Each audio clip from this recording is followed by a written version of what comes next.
У Беларусі 16-я гадзіна, на Белсаце кароткі агляд падзеяў дня. Мяне завуць Анастасія Русецкая.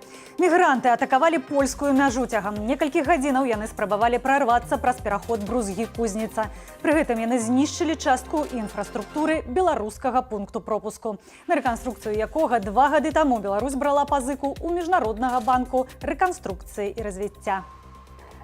Аднаго з польскіх паліцэйскіх сур'ёзна паранілі ў галаву каменем, што кідалі мігранты з беларускага боку. У польскіх службоўцаў ляцелі таксама бутэлькі, бярвенне і светла-шумавыя гранаты. Польскія службы выкарысталі слезацечны газ і вадамёт, пасля чаго мігрантаў удалося адсунуць ад агароджы. Беларускія памежнікі на супрацьпраўныя дзеянні мігрантаў ніяк не рэагавалі. Паводле польскага боку ля мяжы застаецца каля 2000 мігрантаў, але найбольш актыўная была група з сотні чалавек.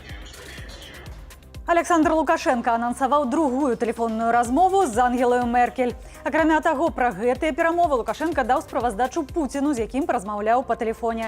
З чыноўнікамі ж Лукашенко правёў нараду аб міграцыйным крызісе. Германию и Меркель, поляки и весь Европейский Союз ввели в заблуждение, что гуманитарную помощь беженцы не получают, и причиной тому Беларусь. На працягу 50 хвілінаў Лукашенко даводзіў Ангелі Меркель сваё бачанне міграцыйнага крызісу. Шмат хто з аналітыкаў асудзіў канцлера Меркель за размову з Лукашенкам, якога ў Еўраз'язе лічаць нелегітымным кіраўніком. Разам з тым, яго у ЕЗ называюць арганізатарам міграцыйнага крызісу, а таму толькі ад яго залежыць развязанне сітуацыі. 54% флагманаў Беларусі нерэнтабельныя або нізкарэнтабельныя. Амаль чвэрць буйных і сярэдніх арганізацыяў неслі страты з продажаў. Улады падалі фінансавыя звесткі 3 кварталаў. З іх вынікае і тое, што флагманы Беларусі пабілі гістарычны рэкорд у пазыках. Буйныя і сярэднія прадпрыемствы краіны назапасілі даўгоў больш, чым БУП за 2021 год. Гэта значыць, што ўжо цяпер запазычанасць гэтых прадпрыемстваў перавышае чаканы памер эканомікі Беларусі. Найбольш даўгоў у флагманаў Віцебшчыны. Яны даюць крэдыторам кожны 3-й рубель з выручкі. 30-й раз з пачатку года падаражэла паліва, зноў на 1 капейку. Белнафтахім патлумачыў падаражэнне ростам каціроўкі нафты на сусветным рынку і тым, што цэны на паліва сёлета павялічыліся на 15%. Цяпер літр бензіну АІ-92 каштуе 2 рублі роўна, АІ-95 і дызельнае паліва 2,10, АІ-98 2 рублі 32 копейкі. А наперададні стала вядома, што на беларускіх запраўках з'явіцца 101-й бензін, выпрабаванне якога прайшлі на мазырскім нафтаперапрацоўчым заводзе. Кошту гэтага бензіну не паведамляюць. Менск у дэпрэсіі, Гомель хварэе. Міністэрства аховы здароўя і Сусветная арганізацыя здароўя даследавалі прычыны развіцця ў беларусаў сардэчных і анкалагічных хваробаў, цукровага дыябету ды іншых захворванняў.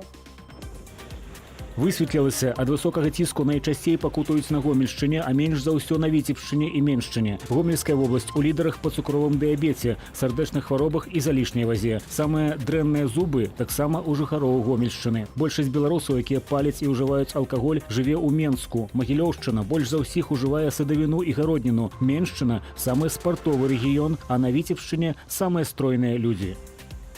Хабар за тэхагляд. Следчы камітэт завяршыў расследаванне крымінальнай справы ў дачыненні начальніка сталічнай дыягнастычнай станцыі. Паводле следства, мужчына сістэматычна атрымліваў грашовыя ўзнагароды ад аўтаўладальнікаў за спрыянне ў праходжанні дзяржаўнага тэхнічнага агляду аўтамабіляў, у тым ліку тых, якія былі ў няспраўным стане. Хабары ў сярэднім складалі $20. Начальніка дыягнастычнай станцыі ўзялі пад варту, яго чакае суд. Не заплаціў своечасова заробку, плаці штраф. На патрабаванне пракуратуры Фрунзенскага раёну Менску да адміністратыўнай адказнасці прыцягнулі дырэктара прадпрыемства за парушэнне правоў працоўных. Што праўда, назву арганізацыі не агучваюць. Праверка высветліла, што працаўнікі атрымалі заробкі за ліпень і жнівень толькі ў кастрычніку. За парушэнне тэрмінаў выплатаў кіраўніка прадпрыемства пакаралі штрафам, якім менавіта ў службе інфармацыі пракуратуры таксама не паведамілі. На 10 студэнтаў прыпадае 11 студэнтак. З нагоды заўтрашняга дня студэнта Нацыянальны статыстычны камітэт апублікаваў дадзеныя пра папярэдні навучальны год да масавых адлічэнняў студэнтаў. У нашай краіне 50 вышэйшых навучальных устаноў, пераважная большасць дзяржаўныя, беларускамоўнай няма аніводнай. Сёлета быў недабор у ВНУ, і нават пасля дадатковага набору вакантнымі засталіся 500 бюджэтных месцаў. Афіцыйная статыстыка маўчыць наконт колькасці студэнтаў, адлічаных з палітычных матываў. Вядома, прынамсі, пра 27 крымінальных справаў супраць студэнтаў. Сустрэнемся праз 55 хвілінаў, пазнаёмлю спадарства з навінамі замежжа.